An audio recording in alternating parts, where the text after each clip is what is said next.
ہمارے دل کلر ہو چکے ہیں، اس موبائل کی دنیا میں گم ہو گئے ہو، اور ان موبائل کی فضولیات میں گم ہو کر حرام تک ہر طرح کی غلاظت اندر بھر دی ہے شیطانوں نے۔ تو قرآن اٹھانے کی توفیق ہی کوئی نہیں، تو دل کیسے زندہ ہوگا؟ احی قلبک بالموعظہ، اس دل کو زندہ کر قرآن سے، ونورہ بالحکمہ، اور اسے نورانی بنا اپنے نبی کے کلام سے، اپنے نبی کی باتوں سے، وقوہ بالزہد، دنیا کو لات مار کر اپنے دل کو مضبوط بنا، وذللہ بالموت، یہ اکڑنے لگے تو اس کو لگام چڑھا موت کی، حسن مرنا ہے کیوں اکڑ رہے ہو؟ وقررہ بالفنا، اس سے روزانہ کہے تو نے مرنا ہے۔ یہاں تو کوئی موت کی بات کرے تو ایک دم یہ کوئی خیر دی گل کرو کی تو موت دی گل چھوڑ دیتی، سب سے بڑی خیر کی بات تو ہے ہی موت کی۔ وقررہ بالفنا، سے اقرار لے کہ تو نے فنا ہو جانا ہے۔ وَأَعْرِضْ عَلَيْهِ أَخْبَارَ الْمَاضِينَ، پچھلے لوگوں کی کہانیاں سنا، سِرْ فِي دِيَارِهِمْ وَانْظُرْ فِي آثَارِهِمْ أَيْنَ حَلُّوا، ان کھنڈروں میں جا جو کبھی آباد، ان ویران حویلیوں میں جا جہاں کبھی ہٹو بچو کے شور تھے، ان بڑے بڑے محلات میں جا جہاں زیب و زینت آرائش کے نمونے تھے، آج وہاں مکڑی کے جالے ہیں اور سرد سنسناتی ہوائیں ہیں اور ٹوٹی دیواریں ہیں اور گرتی ہوئی چھتیں ہیں اور بکھرے ہوئے پتھر ہیں۔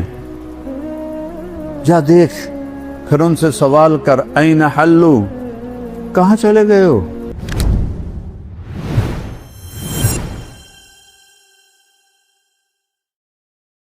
دنیا میں دو اندھیرے ہیں،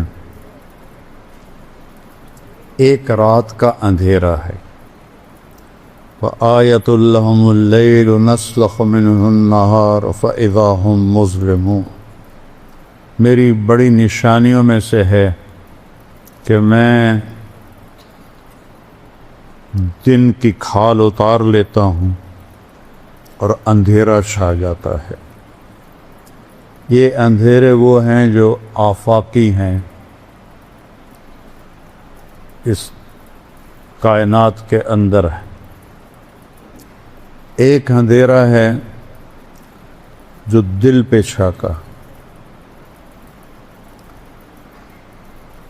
اس اندھیرے کا بھی علاج اللہ نے بتایا ہے، جو دل پہ چھا جاتا ہے اس اندھیرے کا علاج تو خود بخود کرتا ہے کہ الشمس والقمر والنجوم، سورج بھی نکالتا ہے، چاند بھی لاتا ہے، ستارے بھی لاتا ہے، دن کو بھی لاتا ہے، بطور احسان فرماتا ہے، اپنی قدرت اور طاقت بتاتا ہے۔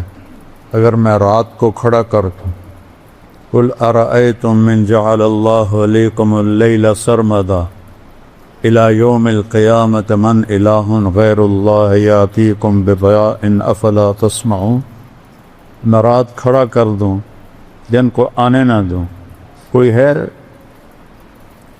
رات کو واپس کرے، دن کو لے کر آئے؟ سنتے نہیں ہو؟ اگر رات کو دکھائی نہیں دیتا نا، سنائی دیتا ہے، تو یہاں اللہ نے کہا سنتے نہیں ہو، اس اندھیرے کو روک دوں، کون روشنی لائے تھے؟ پھر اس کا عکس بتایا، قل ارأیتم ان جعل اللہ علیکم النہار سرمدا الی یوم القیامہ من الہ غیر اللہ یاتیکم بلیل تسکنون فیہ افلا تبصرون، میں اس دن کو کھڑا کر دوں اور اسے جانی نہ دوں، اسے آسمان کے کلیجے میں گاڑ کے رکھ دوں، چند دنوں میں جل بھن کے راکھ ہو جاؤ گی۔ من الہ غیر اللہ یاتیکم بلیل، ہے کوئی اللہ کے سوا جو رات کو لائے جس میں تم آرام کر سکو؟ تمہیں دکھائی نہیں دیتا؟ چونکہ دن کی بات ہو رہی ہے تو اس میں آنکھوں کا ذکر، اور جب رات کی بات تھی تو اس میں کانوں کا ذکر کیے کہ رات کو نظر نہیں آتا افلا تسمعون، دن میں نظر آتا ہے افلا تبصرون۔ تو ان اندھیروں کے دور کرنے کا ایک نظام قدرتی ہے جو اللہ تعالیٰ نے شروع سے بنا دیا ہے۔ یہ دلوں لا تعمل ابصار ولکن تعمل قلوب التی فی الصدور، یہ آنکھوں سے اندھے نہیں ہیں، یہ دل سے اندھے ہیں، ان کے دلوں پر سیاہی ہے، ان کے دلوں پر اندھیرا ہے۔ جیسے آنکھوں والا اندھا ہو جائے تو دیکھ نہیں سکتا، دل کی آنکھیں جب اندھی ہو جائیں تو اسے صحیح اور غلط کی پہچان نہیں رہتی، حق اور باطل کی پہچان نہیں رہتی، اسے جھوٹ اور سچ میں فرق نظر نہیں آتا، اسے زنا اور نکاح میں فرق نظر نہیں آتا، اسے شراب و شربت میں فرق نظر نہیں آتا، اسے ظلم اور انصاف میں فرق نظر نہیں آتا، اسے رحم اور سنگ دلی میں کوئی فرق نظر نہیں آتا، اسے سود اور پاک حلال رزق میں اسے کوئی فرق نظر نہیں آتا، اسے رشوت کے پیسے اور تنخواہ کے پیسوں میں کوئی فرق نظر نہیں آتا، اسے لوگوں کے حق مارنے میں اور حق دبانے میں اور حق دینے میں کوئی فرق نظر نہیں آتا، کیونکہ آنکھیں اندھی ہو چکی، آنکھیں اندھی۔ دلوں ان آنکھوں کو بیدار کرنے کے لیے اللہ کا ایک اور نظام ہے، وہ ہے انبیاء کا نظام جو آ کے آواز لگاتے ہیں۔ حالات معمول پہ چل رہے ہیں، جھوٹ بھی چل رہا ہے، قتل بھی چل رہا ہے، بت پرستی بھی چل رہی ہے، اور پتھروں کے آگے سجدے ہو رہے ہیں، ابھی تک گائے کے پیشاب کیے جا رہے ہیں۔ یہ نظام چل رہا ہوتا ہے کہ ایک دم ایک آواز پورے نظام کو ہلا کے رکھ دیتی ہے، یا قوم اعبدوا اللہ ما لکم من الہ غیرہ۔ یہ ایک بم پھٹتا ہے پورے معاشرے میں، اے میری قوم، تمہارا ایک اللہ ہے رب پالنے والا، اس کی بندگی کرو، ان پتھروں کو چھوڑ دو۔ تو آنکھیں پھٹتی ہیں، کان ناآشنا ہوتے ہیں، صدیوں سے ایک ریت چلی آ رہی ہے، یہ کون ہے جو ہم میں پیدا ہوا، ہمارے درمیان بڑا ہوا، یہ نیا بول کہاں سے لے کر آیا ہے، یہ نئی بات کہاں سے لے کر آیا ہے، یہ کیا کہہ رہا ہے، اجعل الآلہۃ الہا واحدا ان ھذا لشیء عجاب۔ قرآن نے کہا، کہتے ہیں اتنے خدا ہیں ہمارے، تو نے ایک ہی بنا دیا؟ 33 کروڑ دیوتا ہیں ہندو مذہب میں، اس سے زیادہ پاگل پن کوئی ہے کہ اپنے ہاتھوں سے پتھر کی مورتیاں بنا کر انہی کے آگے ایسے کھڑے ہو جانا۔ آپ نے ایک دفعہ ابو جہل، میں ابھی قرآن سے سنایا ہے، ابو جہل کی بات کو اللہ نے قرآن میں ذکر کیا۔ آپ نے کہا، یا ابا جہل کلمۃ واحدۃ لو تعطونها لدانت لکم العرب والعجم۔ اے ابو جہل، ایک بات میری مان لو تو عرب بھی تمہارے تابع ہوگا، عجم بھی تمہارے تابع ہوگا۔ تو ابو جہل سے اپنے ران پہ ہاتھ مار کر کہنے لگا، وَأَبِيكَ 10 کلمات ہیں، تیرے باپ کی قسم، اگر عرب اور روم و فارس ہمارے تابع ہوتے ہیں، ایک نہیں 10 دفعہ وہ پڑھنے کو تیار ہے۔ کیا ہے وہ بول، بتاؤ جلدی سے۔ آپ نے فرمایا، قولوا لا الہ الا اللہ، کہہ دو کہ اللہ ایک ہے اور کوئی اس کے ساتھ معبود نہیں، شریک نہیں، وزیر نہیں، مشیر نہیں، کوئی اس کے حفاظتی دستے نہیں، کوئی اس کا زمان و مکان نہیں، وہ بے عیب ہے،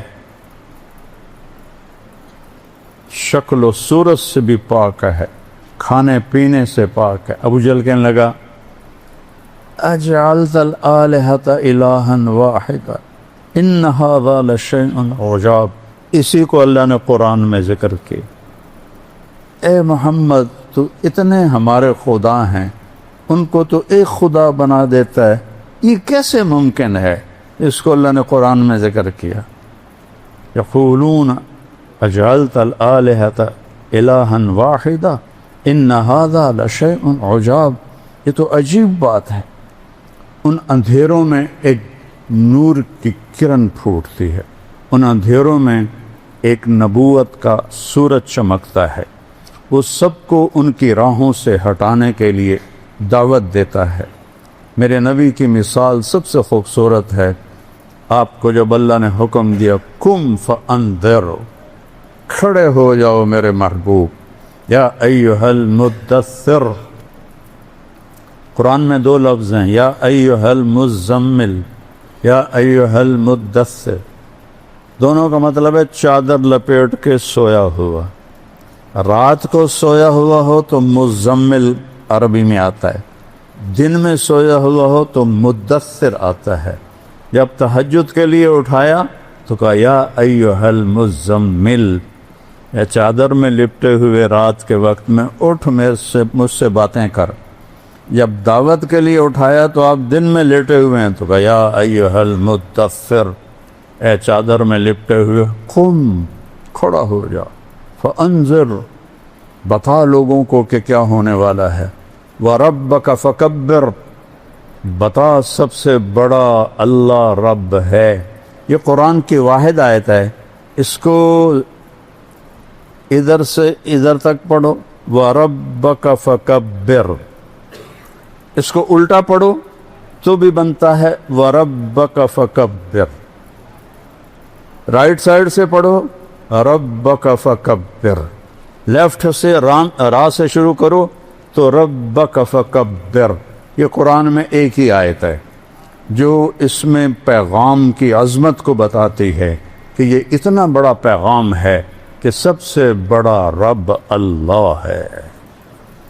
اس کی کبریائی کو بیان کر، سب اس کی مخلوق ہیں، اس کے تابع ہیں، وہ زندگی کے لا یملکون لانفسہم ضرا ولا نفعا ولا موتا ولا حیاتا ولا نشورا۔ سبحان اللہ، اللہ نے ایسے قلم پھیرا کہ یہ جو مخلوق ہے، جس شکل میں، بندے کی شکل میں، جن کی شکل میں، بادشاہ کی شکل میں، کسی بڑے بزرگ کی شکل میں، کسی بڑے شہنشاہ کی شکل میں، یہ اپنے طور پر کسی کو نقصان نہیں پہنچا سکتے، نہ یہ نفع پہنچا سکتے ہیں، نہ یہ زندگی کے مالک ہیں، نہ یہ موت کے مالک ہیں، نہ یہ موت سے اٹھانے کی طاقت رکھتے ہیں، وہ صرف اللہ ہے۔ یحیی و یمیت و الیہ النشور، یہ سب تیرے اللہ کا کام ہے، مخلوق کا کام نہیں ہے۔ ان عزتوں کے پیچھے مت دوڑو جس کے آگے جہنم کی آگ ہے، اس پاسے کے پیچھے مت دوڑو جس کے آگے جہنم کی آگ ہے، اس بڑائی کے پیچھے مت دوڑو جس کے آگے ذلت اور رسوائی ہے۔ اجل ہی نے چھوڑا نہ کسرا نہ دارا، اسی سے سکندر صفات بہارا، ہر ایک لے کے کیا کیا نہ حسرت ستارہ، پڑا رہ گیا سب یوں ہی ٹھاٹھ سارا، جگہ جی لگانے کی دنیا نہیں ہے، یہ عبرت کی جا ہے تماشا نہیں ہے۔ یحیی و یمیت، اللہ اپنا آپ کو بتا رہا، جانتے ہو میں کون ہوں؟ لہو ملک السماوات والارض، زمین آسمان کی بادشاہی اکیلے اللہ کی ہے۔ کیا طاقت ہے؟ یحیی و یمیت، مچھر مار کے دکھاؤ، مکھی مار کے دکھاؤ، انسان مارنا تو بات کی بات ہے۔ زندگی تیرے اللہ کا امر ہے، موت تیرے اللہ کا امر ہے، نہ اس سے بڑے بچے نہ چھوٹے بچے، صرف ایک ہستی کو اللہ نے اختیار دیا، چھوڑا نہیں۔ یا حبیبی عش ما شئت، میرے محبوب آپ کو اجازت ہے، آپ جتنا زندہ رہنا چاہتے ہیں آپ رہیں، یہ تو قید خانہ ہے دنیا. کوئی قید خانے میں بھی خوشی سے رہتا ہے؟ ایک شخص کا جوان، جیسے میرا جوان بیٹا مرا، آنسو تو نہیں رک سکتے، طبی چیز ہے، طبی غم ہے، موت کے ساتھ ہی جا کے ختم ہوگا. تو اس کو تسلی نہیں ہو رہی تھی اور بہت بے قرار تھا. تو سفیان بن عیینہ ان کو تسلیاں دے رہے تھے، ان کو تسلی نہیں آ رہی تھی. تو فضیل بن عیاض آئے، کہنے کہ میرے پیارے ایک بات کرتا ہوں، تم اور تیرا بیٹا جیل میں ہو اور تیرے بیٹے کو جیل سے رہائی ہو جائے، خوش ہو گئے کہ غمگین ہو گئے؟ کہا میں خوش ہوں گا.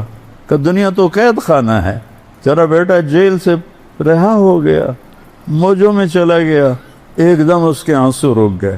یہ تو قید خانہ ہے، یہ دھوکے کا گھر ہے، یہ مچھر کا پر ہے، یہ مکڑی کا جالا ہے، یہ لا تساوی جناح بعود ہے، یہ مچھر کے پر کے برابر بھی نہیں ہے، یہ مکان قلیل ہے، یہ دار الغرور ہے، یہ دار البوار ہے، یہ دار العبرہ ہے، یہ دار الفنا ہے، یہ مٹ جانے کا گھر ہے، یہ لٹ جانے کا گھر ہے، یہ پٹ جانے کا گھر ہے. یہاں کھنڈر ہی کھنڈر ہیں، جہاں میں ہیں عبرت کے ہر سو نمونے، مگر تجھ کو اندھا کیا رنگ و بو نے. کبھی غور سے یہ بھی دیکھا ہے تو نے کہ معمور تھے جو محل اب ہے سونے. جاؤ مولا علی کا وصیت نامہ پڑھو جو انہوں نے امام حسن علیہ السلام کو لکھوایا کسی سے، لمبا ہے، میں پہلے ایک دو جملے پڑھتا ہوں کہ بیٹا احی قلبک بالموعظہ، قرآن سے دل کو زندہ رکھنا. دل کیسے زندہ ہوتا ہے؟ قرآن سے. پورا سال قرآن دیکھے ہی نہیں تو دل زندہ کیسے ہوگا؟ جس مٹی کو پانی روزانہ چاہیے، پورا سال اس کو پانی نہ لگاؤ، میں تو ذمہ دار ہوں، اس کے پلے کیا رہے گا؟ کلر ہو جائے گی. ہمارے دل کلر ہو چکے ہیں، اس موبائل کی دنیا میں گم ہو گئے ہو، اور ان موبائل کی فضولیات میں گم ہو کر حرام تک ہر طرح کی غلاظت اندر بھر دی ہے شیطانوں نے. تو قرآن اٹھانے کی توفیق ہی کوئی نہیں، تو دل کیسے زندہ ہوگا؟ احی قلبک بالموعظہ، اس دل کو زندہ کر قرآن سے. ونورہ بالحکمہ، اور اسے نورانی بنا اپنے نبی کے کلام سے، اپنے نبی کی باتوں سے. وقوہ بالزہد، دنیا کو لات مار کر اپنے دل کو مضبوط بنا. وذللہ بالموت، یہ اکڑنے لگے تو اس کو لگام چڑھا موت کی. حسن مرنا ہے، کیوں اکڑ رہے ہو؟ وقررہ بالفنا، اس سے روزانہ کہے تو نے مرنا ہے. یہاں تو کوئی موت کی بات کرے تو ایک دم یہ کوئی خیر دی گل کرو کی تو موت دی گل چھیڑ دیتی. سب سے بڑی خیر کی بات تو ہے ہی موت کی. وقررہ بالفنا، سے اقرار لے کہ تو نے فنا ہو جانا ہے. وَأَعْرِضْ عَلَيْهِ أَخْبَارَ الْمَاضِينَ، پچھلے لوگوں کی کہانیاں سنا. سِرْ فِي دِيَارِهِمْ وَانْظُرْ فِي آثَارِهِمْ أَيْنَ حَلُّوا، ان کھنڈروں میں جا جو کبھی آباد، ان ویران حویلیوں میں جا جہاں کبھی ہٹو بچو کے شور تھے، ان بڑے بڑے محلات میں جا جہاں زیب و زینت آرائش کے نمونے تھے، آج وہاں مکڑی کے جالے ہیں اور سرد سنسناتی ہوائیں ہیں اور ٹوٹی دیواریں ہیں اور گرتی ہوئی چھتیں ہیں اور بکھرے ہوئے پتھر ہیں. جا دیکھ، پھر ان سے سوال کر این حلو، کہاں چلے گئے ہو؟